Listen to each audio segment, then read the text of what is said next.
नमस्ते बच्चों।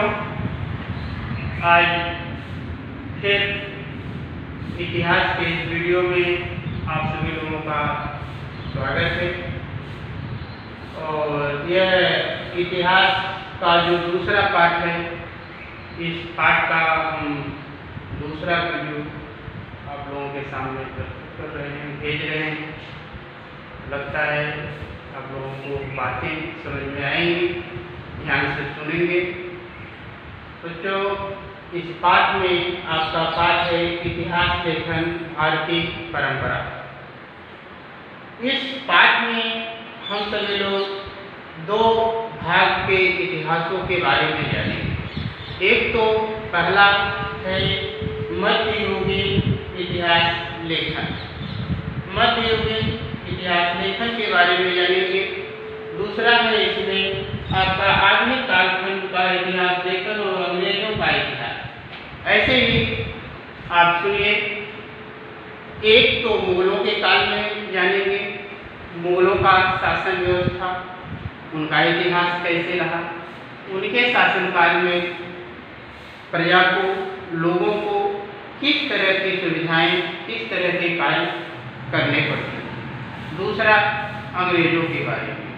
अंग्रेजों का भी नाम आप लोगों ने सुना होगा।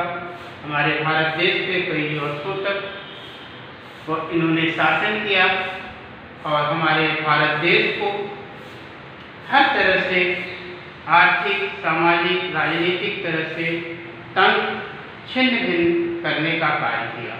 तो बच्चों, इसमें हम सभी लोग सबसे पहले मध्यकालीन इतिहास में मुगलों के इतिहास के बारे में जानकारी प्राप्त करेंगे। ध्यान देना बच्चों, ईस्वी सन की 12वीं शताब्दी में कल्हड़ द्वारा लिखित राजन रंगड़ी कश्मीर के इतिहास पर आधारित ग्रंथ है। इसमें अनेक उकेरे हुए लेखों, सिक्कों, प्राचीन वस्तुओं के अवशेष, राजवंशों का विवरण, स्थानीय परंपराओं जैसे उल्लेख कल्हड़ ने इस ग्रंथ में किया है। बराबर बच्चों, सुना आप लोगों ने। ईस्वी सन की 12वीं शताब्दी में कल्हड़ नामक एक ग्रंथ में राजन रंगड़ी या कश्मीर के इतिहास के बारे में उन्होंने अपने ग्रंथों में लिखा। कश्मीर का मतलब ये होता है कि वहाँ की कैसी प्रक्रिया थी, कैसा शासन था, कैसे राजाओं की प्रक्रिया चला करती थी, कौन कौन सी चीजें हुआ करती थी, इसके बारे में वर्णन किया गया है।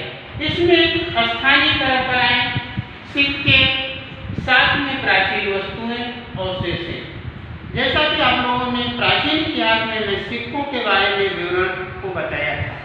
सिक्कों का मतलब ये नहीं है कि काल बदलता है तो सिक्के या वस्तुएं खत्म होती, काल बदलता है तो काल के साथ सिक्के की बनावट, धातुएं बदल सकती हैं, लेकिन लेन देन करने के लिए, सामानों का आदान प्रदान करने के लिए सिक्कों की आवश्यकता हुआ करती थी। जैसा कि मैंने बताया, पहले तमाम प्रकार के धातुओं के सिक्के, सोने के सिक्के हुआ करते थे, चांदी के हुआ करते थे। आज देखिए किस तरह के सिक्के पाए जा रहे हैं या चल रहे हैं लोगों में। साथ में प्राचीन वस्तुएं जो हुआ करती थी पहले की, जैसे आज जो चीजें हम उपयोग करना बंद कर देते हैं या छोड़ देते हैं, वो पीछे छूट जाया करती हैं, उसके बारे में लोगों को जानकारी प्राप्त नहीं हो पाती है। तो एक तरह से वह प्राचीन दृष्टि से देखा जाए तो पुरानी माना जाया करती है।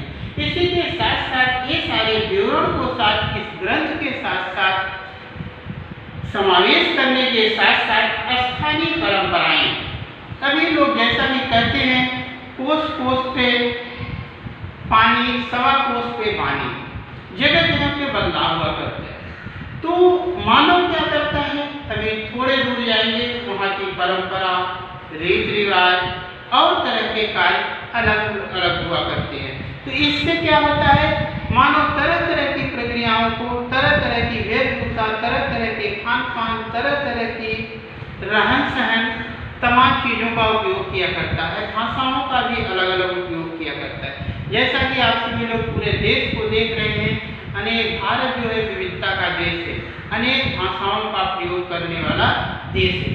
तो इस तरह से इस ग्रंथ में राजा तरंगरी नामक जो ग्रंथ है, इसमें जो चीज़ें बतलाई गई है, इसके बारे में सिखों, स्थानीय परंपराओं, ऐसे उन लोगों का वर्णन किया गया है।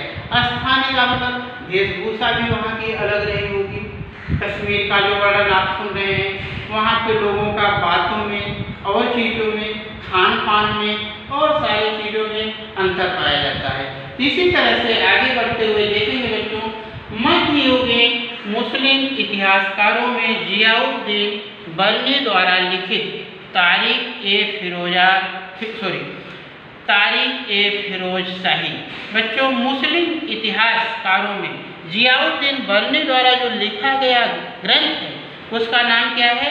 तारीख ए फिरोज शाही में स्पष्ट किया गया कि मुगल साम्राज्य का संस्थापक बाबर का आत्मचरित्र तुजुक ए बाबरी में युद्ध लड़ने का वर्णन मिलता है। बच्चों, बाबर के बारे में वर्णन किया गया है।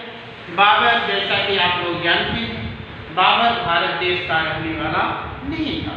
यह अफगानिस्तान का एक छोटे से फरगना नामक स्थान का शासन कर रहा था, लेकिन इसकी इच्छा, इसका मन भारत के तरफ आकर्षित था, क्योंकि यह भारत का वर्णन सुन चुका था और इसको मौके की तलाश में था कि मौका जब भी मिले हम भारत की तरफ प्रस्थान करें।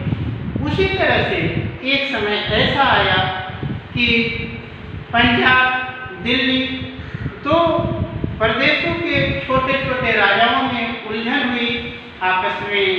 दौलत खान, इब्राहिम लोधी आपस में लड़ने लगे और इन्होंने अपनी मदद के लिए बाबर को भारत बुलाया। बाबर को पहले से ही ताक लगाया था कि हम कब चले और कब हमको ऐसा अवसर मिले। उसको आमंत्रित किया, वह सेनाओं को लेकर भारत की तरफ प्रस्थान किया और सेनाओं के साथ सहयोग करने की भावना से चला और उस समय मौका पाकर अपनी जो है सत्ता की स्थापना किया। और बच्चों, एक बात ध्यान रखना, बाबर जो है शुरुआत में जब आया तो कई तरह के पानीपत के प्रथम युद्ध, द्वितीय युद्ध, तृतीय युद्ध के बारे में सुना होगा, आप लोगों ने पीछे की कक्षाओं में पढ़ा है। तो उसमें सबसे पहले उन्होंने तोप का उपयोग किया। तोप का उपयोग करने के बाद सेनाओं को पराजित कर देने का, हरा देने का काम किया। इस तरह से मुगल सत्ता की स्थापना किया। आज आप लोग देखते होंगे मुगल सत्ता के समय बाबर हो, चाहे हुमायूं हो, शाहजहां, जहांगीर, अकबर, कोई भी शासक जो भी हुए, इन लोगों ने देखिए तरह तरह के मीनारों का, ताजमहल का, यह तरह तरह के निर्माण किए और इन्होंने अपने शासनकाल में लोगों को देख रेख या तमाम तरह के कार्यों को किया है। इसमें बच्चों, अगर आपसे कोई पूछता है तो मुगल सत्ता का संस्थापक कौन था? बाबर। इस तरह से इन्होंने ऐतिहासिक साहित्य में बखर एक महत्वपूर्ण प्रकार है जिसमें वीरों को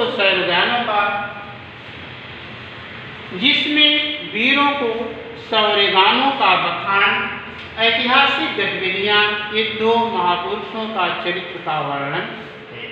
बच्चों, बखर नामक एक तरह की महत्वपूर्ण एक ग्रंथ है, साहित्य है, जिसके बारे में बतलाया गया है, जिसमें वीरों के शौर्य, साहस, हिम्मत के बारे में बताया गया है। साहसों के साथ साथ इसमें उनके इतिहास में गतिविधियां क्या रही, उन्होंने कैसा काम किया, उन्होंने कौन से कार्यों को करने की प्रक्रिया को अपनाया, प्रजा के लिए क्या किया, तालाब कितने बनाए, कुएं कितने बनाए और कैसी सेनाओं का निर्माण किया, ये अपने साहस और अपने कार्यों का इनका वर्णन मिलता है बखर नामक साहित्य में। इस तरह से युद्ध में उन्होंने कौन से काम को किया, कैसी सेनाओं का निर्माण किया, कैसे शस्त्रों का निर्माण हुआ करता था, ऐसी सारी बातों को बताते हुए ऐसे महान पुरुषों के चरित्र कैरेक्टर उन्होंने अपना समाज में किस तरह से इज्जत बातों को ध्यान में रखा। बराबर बच्चों, एक मध्यकालीन इतिहास में आप लोगों को मुगल के बारे में, मुगल काल के बारे में, बाबर के बाद आने वाले जो भी शासक हुआ होते थे उनके बारे में आगे बताए जाएंगे। उसमें मैंने जैसे कि बताया बाबर, हुमायूं, शाहजहां, जहांगीर, अकबर वगैरह तमाम नाम मुगल सत्ता के, लेकिन इसमें आप लोगों को बाबर के बारे में हमने बताया, उसके चरित्र, उसके युद्ध, शौर्य ज्ञान और कौन कौन से कैसे कार्यों को किया, और साथ में इसने इनके कौन कौन सी वीरता का परिचय है। बच्चों आगे इसी पाठ के अंतर्गत अगले क्रम में हम लोग जानेंगे, आपका हेडिंग है आधुनिक कालखंड का इतिहास लेखन और अंग्रेजों का इतिहास कालखंड। बराबर बच्चों, अभी तो आप लोगों ने इतनी बातों को जाना कि मुगलों के बारे में, अभी हम लोग अंग्रेजों के बारे में जानेंगे। बच्चों अंग्रेज का नाम आप लोगों ने सुना होगा। तो भारत देश में अंग्रेज व्यापार करने के लिए आए, ईस्ट इंडिया की कंपनी की स्थापना किए। इस तरह से जब हमारे इस यहाँ आने का कारण एक ही था कि जब हमारे देश में कपड़े की बुनाई हाथ से हुआ करती थी, तो ये सभी लोग इंग्लैंड में मशीनों से बुनाई हुआ करती थी। इनका रीजन एक ही था, कपड़ों को बेचना और धन संपदा को प्राप्त करना। लेकिन उनको आने के बाद जब उन्होंने व्यापार करना शुरू किया, तो धीरे धीरे इन लोगों ने व्यापार के साथ साथ सत्ता की स्थापना करना शुरू किया। जगह जगह पे हमारा भारत देश छोटे छोटे राजाओं में बटा हुआ था, इसलिए उन लोगों ने एक एक कर को पराजित करते हुए आगे बढ़ते हुए एक छत्र शासन भारत देश में स्थापित किया। शासन को स्थापित करने के बाद शासन को सुचारू रूप से न चलाकर अन्याय और अत्याचार करना शुरू किया। ऐसे कानून बनाना चालू किए कि जो कि भारतीयों के लिए हानिकारक हो और उनके लिए लाभदायक हो। ऐसी प्रक्रिया में करते हुए, ऐसी प्रक्रिया में चलते हुए भारत के लोग, भारत के नागरिक सभी तंग हो गए, एकदम हद को, सीमा को लांघ दिया, पार कर दिया, मजबूर कर दिया कि इनको उनके खिलाफ लड़ाई को लड़ने के लिए, उनको लड़ना, उनके नियमों का उल्लंघन करना और साथ में सही नियमों का पालन करवाना, सही चीज़ों को मानना, ऐसी प्रक्रिया को अपनाना शुरू किया। लेकिन धीरे धीरे इनकी प्रक्रिया क्या रही बच्चों, इस बात को इस हेडिंग के अंतर्गत जानेंगे। बच्चों 20वीं शताब्दी में अंग्रेजों के शासनकाल में भारतीय पुरातत्व अध्ययन का प्रारंभ हुआ। बराबर 20वीं शताब्दी में अंग्रेजों के शासनकाल की शुरुआत होती है हमारे भारत देश में जेम्स मिल द्वारा लिखित the history of British India ग्रंथ के 3 खंड 1817 ईस्वी में प्रकाशित हुए। बराबर बच्चों ध्यान देना, 20वीं शताब्दी में अंग्रेजों के शासनकाल में भारतीय पुरातत्व अध्ययन का प्रारंभ हुआ। जेम्स मिल द्वारा लिखित the history of British India ग्रंथ के 3 खंड 1817 ईस्वी में प्रकाशित हुए, जो कि 1841 में माउंट स्टुअर्ट एलिफिंस्टन ने द हिस्ट्री ऑफ इंडिया ग्रंथ में लिखा। बराबर माउंट स्टुअर्ट एलिफिंस्टन मुंबई का गवर्नर 1819 से लेकर 1827 ईस्वी में था। बच्चों माउंट स्टुअर्ट एलिफिंस्टन हमारे महाराष्ट्र में मुंबई शहर में आप दादर से आगे जाओगे तो एलिफिंस्टन नामक एक स्टेशन आता है। आज इसका नाम कुछ परिवर्तित किया गया है। तो उस समय 1819 से लेकर 1827 के बीच ये माउंट स्टुअर्ट नामक व्यक्ति, जो कि इंग्लैंड से आया हुआ व्यक्ति, वहाँ गवर्नर का काम किया। इसी तरह से आप बहुत सारी बातें अंग्रेजों के बारे में जानेंगे, अंग्रेजों के काल में जानेंगे।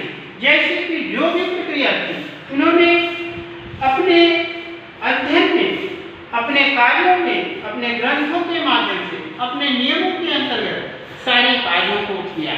भारत देश में इन लोगों को सत्ता स्थापित करना, अपनी वस्तुओं को बेचना, भारत की वस्तुओं को नष्ट करना, यही एक ही उद्देश्य था। इससे भारतीयों को परेशानी होती थी। बहुत सारे आप लोगों ने इतिहास में पीछे भी पढ़ा होगा, और इसमें तो उतना नहीं बताया गया है, 9th में आप लोगों को बताया होगा। बहुत सारे ऐसे नियम बनाया करते थे जिससे उनकी ज़मीनें हड़प लिया करते थे, उनके रोजगार हड़प लिया करते थे, उनके कार्यों को हड़प लिया करते थे। इस तरह से उनको मजदूरी करने के लिए बाध्य करते थे, अपनी सत्ता को स्थापित करने और अधिक से अधिक आमदनी को प्राप्त करना, और आमदनी को प्राप्त करके अपने देश को धन संपदा को ले जाना, यही इनका उद्देश्य था। तो इस प्रक्रिया में ऐसे काल में ऐसी शुरुआत हुई, लेकिन धीरे धीरे आने वाले समय में भारत के लोगों को जब इन बातों के बारे में जानकारी हुई कि यह अन्याय है, अत्याचार है, तो उसके बारे में लोगों ने विरोध करना चालू किया, जो कि आगे चलकर धीरे धीरे ऐसी प्रक्रिया सुधार हुई कि लोगों ने आंदोलन करके इनको भगाने का काम किया। जैसा कि 1857 का विद्रोह आप लोगों ने सुना होगा, उसमें भी यही तमाम बातें आती हैं, तिलक लगाना, ये और तमाम बातों को इन लोगों ने बताया, और उनके ज़मीनों को हड़प लेना, ऐसी तमाम बातों को आई। तो भारत के लोगों ने इनके खिलाफ आंदोलन किया।